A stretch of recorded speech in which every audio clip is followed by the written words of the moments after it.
প্রিয় দর্শক, কেমন আছেন? মধ্যপ্রাচ্য উত্তপ্ত।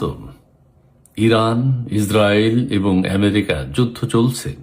এই যুদ্ধের মধ্যে কিছু মিথ্যা প্রপাগান্ডা আছে, আন্তর্জাতিক মিডিয়ার কিছু খবর আছে উস্কানি দেওয়ার মতো।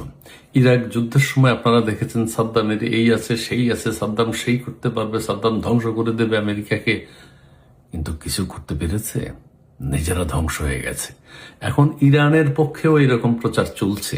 আন্তর্জাতিক মিডিয়া নিউজ করবে আমেরিকা বুঝি এই ধরা খেয়ে গেল, আমেরিকা বুঝি হেরে যাচ্ছে, আমেরিকার অমুক ধ্বংস, আমেরিকা হিসাব করে অস্ত্র খরচ করছে, আমেরিকার কাছে আর ক্ষেপণাস্ত্র নেই। ঠিক আছে, ইরানের বিজয়টাকে আমরা দেখতে চাইব। এটা কিন্তু আন্তর্জাতিক মিডিয়ার প্রপাগান্ডা। আর আমাদের মিডিয়ার কাজ হচ্ছে আমরা ইরানের সাফল্য পড়তে আমাদের খুব ভালো লাগবে। আমাদের নিউজ মিডিয়াগুলো সেভাবে নিউজ করবে যে ইরান মনে হয় জিতে যাচ্ছে, আমেরিকা এবার ধরা খাবে, ইসরায়েল এবার ধরা খাবে। এরকম প্রচার করলে আমাদের দেখতে ভালো লাগে, শুনতে ভালো লাগে। ঠিক আছে, ভিউ পাওয়া যায়। আর ইত্তেফাকের শিরোনাম কি হয়েছে?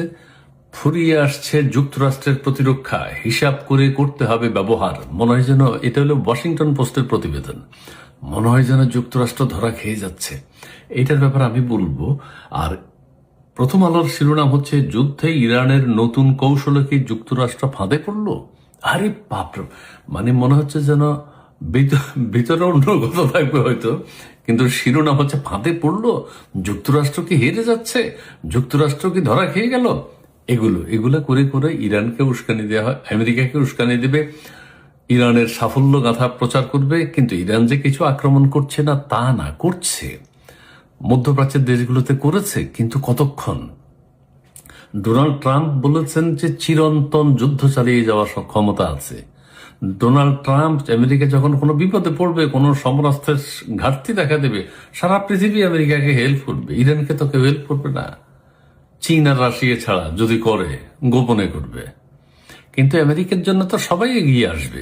কাজেই আমেরিকার ফুরিয়ে আসছে যুক্তরাষ্ট্রের প্রতিরক্ষা, হিসাব করে করতে হবে ব্যবহার। কোনো হিসাব করবে না, তারা করবে না। যেভাবে হোক ইরানে আক্রমণ করবে। আমার মাঝে মধ্যে খবর দেখবেন এই ইসরায়েলে মুহুর হামলা, ইরানের হামলা, ইরানে ইসরায়েলকে ধূলিসাৎ করে দিচ্ছে, ধ্বংস করে দিচ্ছে। এর আগে এক যুদ্ধে দেখেছেন ইরানের সব বিজ্ঞানীদেরকে মেরে ফেলছে ঘরে ঢুকে। ইরানে যদি 50,000 মারা যায় আর ইসরায়েলে মারা যাবে 1 জন বা 2 জন, আর সমস্ত ক্ষেপণাস্ত্র মরুভূমিতে পড়ে। কাজেই হ্যাঁ, ইরানের সাথে, আমেরিকার সাথে, ইসরায়েলের সাথে অসম যুদ্ধ চলছে। এটা যুদ্ধ হয় না, এটা হচ্ছে মারা যুদ্ধ। হচ্ছে দুই পক্ষ এরকম স্ট্রং হতে হবে, কিন্তু ইরান তত স্ট্রং না। তারপরও ইরানের কিছু কিছু ক্ষেপণাস্ত্র হয়েছে। পারমাণবিক কোথায় এখন? পারমাণবিক অস্ত্র কিছুই তো নাই। কিন্তু এগুলো মিডিয়ার প্রচার থাকবে, ইরান পারমাণবিক সমৃদ্ধ দেশ, অস্ত্র সমৃদ্ধ দেশ, ইরানের কাছে এই আছে সেই আছে, সাদ্দামের কাছে এই ছিল সেই ছিল, রাসায়নিক অস্ত্র ছিল। আমেরিকা এবার গেলে নাস্তানা বুধ হয়ে যাবে। আফগানিস্তানে এই হবে সেই হবে, আমেরিকানদেরকে বিতাড়িত করবে। তা আফগানিস্তান তো ধ্বংস হয়ে গেল, আমেরিকা চলে গেছে, কি হয়েছে? আফগানিস্তান ধ্বংস হয়ে গেছে না, সিরিয়া ধ্বংস হয়ে গেছে, ইরান ধ্বংস হয়ে যাচ্ছে, ইরাক ধ্বংস হয়ে গেছে, লিবিয়া ধ্বংস হয়ে যাবে। কিন্তু উস্কানি দিবে এই বুঝি হিজবুল্লাহ ইসরায়েলে আক্রমণ করবে। হিজবুল্লাহ কিছুই করতে পারে না, হিজবুল্লাহ সব মেরে ফেলতেছে। এই বুঝি হামাস ইসরায়েলে ঝাঁপিয়ে পড়বে। হামাস কিন্তু নড়ে যাচ্ছে। হামাসের কাছে কিন্তু গোপন বাংকার আছে। কোথায় কি আছে? পুরো ফিলিস্তিনের গাজা পাউডার বানিয়ে দিচ্ছে। সারা পৃথিবীর কেউ কিছু বলতে পেরেছে?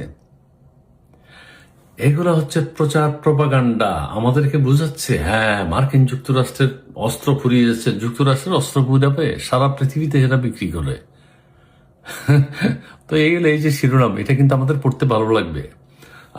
আমিও পড়লাম, আমিও ফুরিয়ে আসছে যুক্তরাষ্ট্রের প্রতিরক্ষা, হিসাব করতে হবে ব্যবহার, হিসাব করে করে ব্যবহার করতে হবে, গুনে গুনে ব্যবহার করতে হবে, নাহলে কিন্তু বিপদে পড়ে যাবে। কিন্তু ঘটনা আসলে তা না। ঘটনা হইল ইরানকে ধ্বংস করে দেবে। ঠিক আছে, এবং ইরানের কারণে ইরানকে ধ্বংস করতে যে মধ্যপ্রাচ্য ধ্বংস হয়ে যাবে। রাজা বাদশাদের এখন আর সুখ শান্তি নাই মনে, সেই জৌলুস উল্লাস সৌদি আরব, দুবাই, কাতার এদের নাই। এটা কিন্তু টেকনিকও হতে পারে। আমেরিকার আহামরি ক্ষতি তো হবে না, মুসলিম দেশগুলো ধ্বংস হবে, ইরান ধ্বংস করবে। ইরান তো প্রতিশোধ নিতে চাইবে। ইরান তো আর আমেরিকা বোমা ফেলতে পারবে না, ফেলবে মধ্যপ্রাচ্যে আমেরিকান ঘাঁটিতে। তো ইরান তাই করছে। তো এই মধ্যপ্রাচ্যে আমেরিকান ঘাঁটিতে তো শুধু বোমা ফেলবে না, ফেলবে অন্য জায়গায়ও পড়বে। তো মধ্যপ্রাচ্যের দেশগুলো আতঙ্কে আছে, বিপদগ্রস্ত আছে। আমেরিকার তো কিছু হচ্ছে না, আমেরিকার শুধু সৈন্য আছে আর অস্ত্র আছে, আমেরিকা তো কেউ যাবে না। ইসরায়েলের কিছু হতে পারে, কিন্তু ইরান শেষ হয়ে যাবে, এটাই কথা। তো এইসব খবর আমরা পড়তে ভালো লাগে, কিন্তু এগুলোর বিশ্বাসযোগ্যতা নেই। আমেরিকার অস্ত্র অভাব কেন হবে? ওরা কি এমনি নেমেছে? ওরা হচ্ছে ধ্বংস করার জন্য। ধ্বংস হয়ে যাবে ইরান, ধ্বংস করে দেবে। খামেনিদেরকে প্রথম 2 ঘন্টার মধ্যে মেরে ফেলছে 40-48 জনকে, এটা বুঝতে হবে। কত হিসাব করে চলা ওদের। এই 48 জনকে মারতে ওদের অস্ত্র লাগতো হয়তো আরো কোটি কোটি ডলারের, কিন্তু এক বোমায় সব শেষ। এটা তো বুঝতে হবে। জি, ভালো থাকবেন, অনেক ধন্যবাদ। মধ্যপ্রাচ্যে শান্তি আসুক, যুদ্ধ আমরা চাই না। আমেরিকায় এই যুদ্ধটি কিন্তু এশিয়া মহাদেশে ছড়িয়ে দিয়েছে, এটা আমাদের এই অঞ্চলে হচ্ছে। মধ্যপ্রাচ্যের যদি কোনো ক্ষতি হয়, আহামরি ক্ষতি হয়ে যায়, বড় ধরনের ক্ষতি হয়ে যায়, বাংলাদেশও বিপদে পড়বে। আমাদের অনেক ভাই বোন মধ্যপ্রাচ্যে থাকে, কাজ করে, রেমিটেন্স পাঠায়।